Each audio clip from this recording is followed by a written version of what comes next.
نحمده ونستعينه ونستغفره ونعوذ بالله من شرور أنفسنا من يهده الله فلا مضل له ومن يضلله فلا هادي له ونشهد أن لا إله إلا الله وحده لا شريك له ونشهد أن محمدا عبده ورسوله الذي أرسله الله بالحق بشيرا ونذيرا وداعيا إلى الله بإذنه وسراجا منيرا أعوذ بالله من الشيطان الرجيم بسم الله الرحمن الرحيم আমার সাথে সবাই পড়ুন খুবই পরিচিত সূরা সূরা তাকাসুর আলহাকুমুত তাকাসুর হাত্তা যুরতুমুল মাকাবির কাল্লা সাওফা তা'লামুন সুম্মা কাল্লা সাওফা তা'লামুন কাল্লা লাউ তা'লামুনা ইলমাল ইয়াকিন লাতারাউন্নাল জাহিম সুম্মা লাতারাউন্নাহা আইনাল ইয়াকিন সুম্মা লাতুসআলুন্না ইয়াওমাইদিন আনিন নাঈম সাদাকাল্লাহুল আযীম।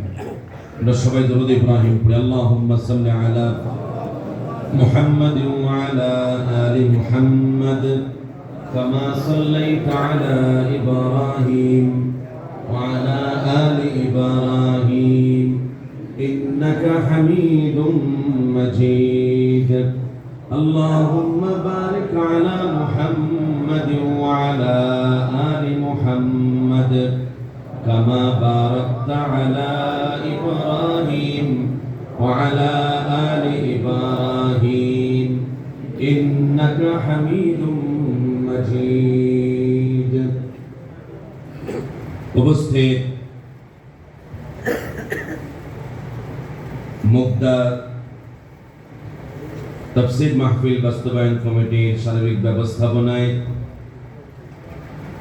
উত্তর মুগদা মধ্য জামে মসজিদে আয়োজিত আজকের এই তাফসীরুল কুরআন মাহফিলের জনাব সভাপতি, আমাদের অত্যন্ত প্রিয়জন বয়োজ্যেষ্ঠ ব্যক্তিত্ব, অত্র মসজিদের সম্মানিত সেক্রেটারি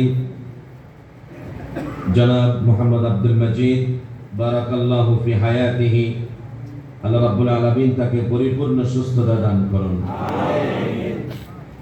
উপস্থিত হাজারাত উলামায়ে কেরাম, আমন্ত্রিত বিশেষ অতিথিবৃন্দ, বিশেষ করে সালাতুল মাগরিবের পর থেকে আমরা খুবই গুরুত্বপূর্ণ আলোচনা শুনেছি। সূরা তাহার শেষ লগ্নে একটি গুরুত্বপূর্ণ আয়াত থেকে আলোচনা পেশ করেছেন বিশিষ্ট ইসলামী চিন্তাবিদ,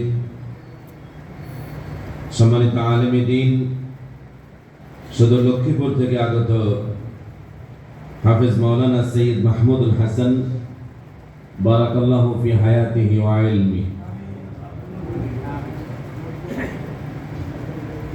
উপস্থিত সম্মানিত বয়োজ্যেষ্ঠ মুরব্বিয়ান, ছাত্র, তরুণ, যুব বয়সী আমার একান্ত প্রিয় ভাইয়েরা, কাছে ও দূর থেকে আগত সমবেত সর্বস্তরের সম্মানিত প্রিয় মুসল্লিয়ান, আমরা আল্লাহ রাব্বুল ইজ্জত ওয়াল জালালের শুকরগুজার হচ্ছি যারা রব্বুল আলামিন আমাদেরকে সালাতুল ইশা জামাতের সাথে আদায় করে এমনিতেই আমরা আমাদের আমলনামায় নিসফুল লাইলের নফল সালাতের সওয়াবটা যোগ করেছি, আলহামদুলিল্লাহ। এরপর আরেকটা গুরুত্বপূর্ণ ফজিলতপূর্ণ আমল, গুরুত্বপূর্ণ কাজ, খুবই দামি কাজ, আমাদের ইলমের ভান্ডারকে সমৃদ্ধ করার জন্যে, কোরআনের নূর দিয়ে আলোকিত করার প্রয়োজনে আমরা আজকের এই তাফসীরুল কোরআন মাহফিলের এই মনোমুগ্ধকর পরিবেশে দুনিয়ার শ্রেষ্ঠতম জায়গা আল্লাহ তাআলার ঘরে বসে এখানে কোরআন শোনার জন্য একত্রিত হতে পারলাম। সেজন্য আমরা সবাই সমস্যারে কালেমাত শুকর আদায় করি, আলহামদুলিল্লাহ। আমলের দিক থেকে এটি অতীব গুরুত্বপূর্ণ। এই জায়গায় এমনিতে একটা জায়গা আমাদের অগ্রসরতার কথা বলেছি। এখন যদি আমরা কোনো কাজ না করতাম, আর কোনো আমল যদি বাড়তি কোনো নেক আমল যদি না করতাম, সোজা বাসায় গিয়ে যদি আমরা বিছানায় উঠতাম, ঘুমিয়ে পড়তাম, আবার উঠে ফজরের নামাজটা জামাতের সাথে আদায় করতাম, তাহলেই আমাদের জন্য বোনাস পাওনাটা ছিল। সারা রাত জেগে জেগে আমরা নফল সালাত আদায় করলে যে সওয়াবটা আপনার আমার আমল নামায় লেখা হতো, আল্লাহ রাব্বুল আলামিন তা আমাদের বোনাস পাওনা হিসেবে লিখে দিতেন এবং লিখে দিবেন ইনশাআল্লাহ। এর মধ্যে আবার ঠিক সেইম আরেকটা পাওনা, আরেকটা আমলের কারণে আমরা পেয়ে যাচ্ছি।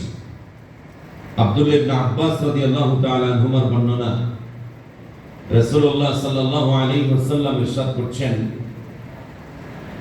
তাদারুসুল ইলমি সাআতাম মিনাল লাইলি খায়রুম মিন ইহইয়াইহা। আল্লাহ রাসূল বলছেন, সারা রাত জেগে থেকে নফল ইবাদত করলে আপনার আমল নামায় যে সওয়াবটা লেখা হতো, এই যে ঠিক এই মুহূর্তে আমরা এখানে বসেছি, এখানে আমরা একত্রিত হয়েছি কোরআনে কারীম থেকে ইলম অর্জন করার জন্য, কোরআনে কারীম থেকে শিক্ষা গ্রহণ করার প্রয়োজনে, এই আমলটাই আল্লাহ রাসূল বলছেন তাদারুস, এটাকে বলে ইলম বিনিময় করা। তাদারুসুল ইলম, ইলম বিনি, একজন আরেকজনের সাথে কোরআনে কারীমের ইলমের লেনদেন করা।